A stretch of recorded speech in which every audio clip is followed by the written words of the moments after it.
Je me souviens, dans mon enfance, il y avait un vieux canapé en cuir noir dans le salon de notre maison. C'était un meuble impressionnant et légèrement usé que mes parents avaient acheté pour pas un rond dans un vieil entrepôt. J'avais environ 5 ans quand, un jour, m'amusant dans le salon comme j'avais l'habitude de le faire, je posais mon regard sur ce vieux canapé noir et j'y vis quelque chose d'étrange. En effet, il y avait un sac en papier tout froissé qui était posé sur le sol juste au pied du canapé. À cet âge, la curiosité est grande, alors j'ai voulu voir ce qu'il y avait à l'intérieur. M'approchant du sac, j'ai vu un logo imprimé dessus que je ne connaissais pas.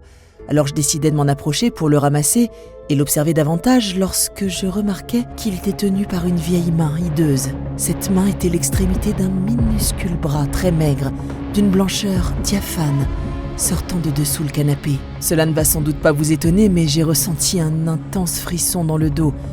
J'étais pétrifiée de peur. J'étais là, stupéfaite, à fixer cette main, quand d'un coup elle s'est lentement reculée pour retourner sous le vieux canapé, traînant au passage le mystérieux sac de papier que je voulais tant inspecter. Je suis donc sortie du salon en courant pour rejoindre ma mère qui était en train de préparer une lessive dans la cuisine. Je tremblais de peur et je lui racontais tout ce que j'avais vu, mais comme je l'avais imaginé, elle ne me crut pas.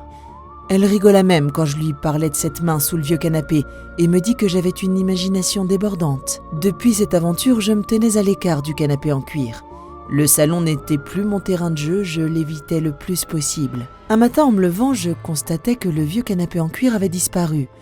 Un nouveau canapé avait pris sa place. Sur le moment, j'étais vraiment soulagée, bien sûr, et avec le temps, je finis par oublier ce vieux sac froissé et cette main qui l'avait attrapé. Mais il y a quelques années, alors que je discutais avec ma mère de mes souvenirs d'enfance dans cette maison, je me suis brutalement souvenue de ce vieux canapé en cuir et de cette histoire totalement effarante. « Il est passé où le vieux canapé en cuir qu'on avait dans le salon ?» lui demandai-je simplement. « Oh, ne recommence pas avec cette chose horrible. Nous l'avons mis à la poubelle, c'est tout. »« Pourquoi ?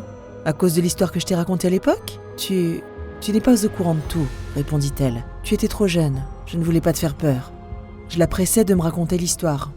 Maman, maintenant je suis grande, raconte-moi. Eh bien, je sais pas si tu te souviens, mais un matin où tu n'avais pas école, nous avions joué à cache-cache dans la maison.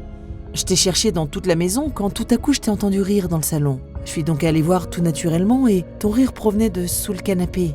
Et quand je me suis mise à genoux pour te trouver, j'ai vu une chose horrible. J'oublierai jamais ce qu'il y avait sous ce vieux canapé. Il y avait quoi en dessous, maman ? Il y avait une vieille dame avec un châle noir sur la tête.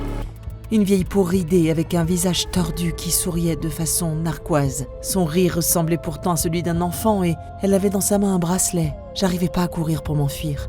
J'étais figée par la peur, paralysée.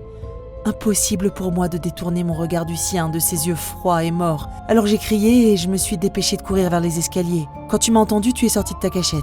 Tu étais dans la cuisine. Alors je t'ai pris avec moi et je t'ai sortie immédiatement de la maison. J'ai téléphoné à ton père, il a quitté le travail pour rentrer directement à la maison. Et bien sûr, quand je lui ai dit ce qu'il s'était passé, il ne m'a cru qu'à moitié. Alors je lui ai juste ordonné de nous débarrasser de ce vieux canapé en cuir maudit, sinon je ne rentrais plus dans cette maison. Et ensuite, eh bien les semaines ont passé. Un jour, j'ai été récupérée à l'école et sur la route, nous sommes passés juste devant la maison d'où venait ce vieux canapé en cuir. C'était exactement là où je l'avais acheté lors d'une vente débarras. Alors j'ai arrêté la voiture et je suis descendue pour en avoir le cœur net, pour en savoir davantage sur l'histoire de ce vieux canapé. L'habitante de cette maison m'a raconté que tous les meubles étaient déjà là quand elle a acheté la maison. Celle-ci avait appartenu à une vieille dame qui vivait toute seule, sans famille. Et après sa mort, son corps a mis plusieurs semaines avant d'être découvert.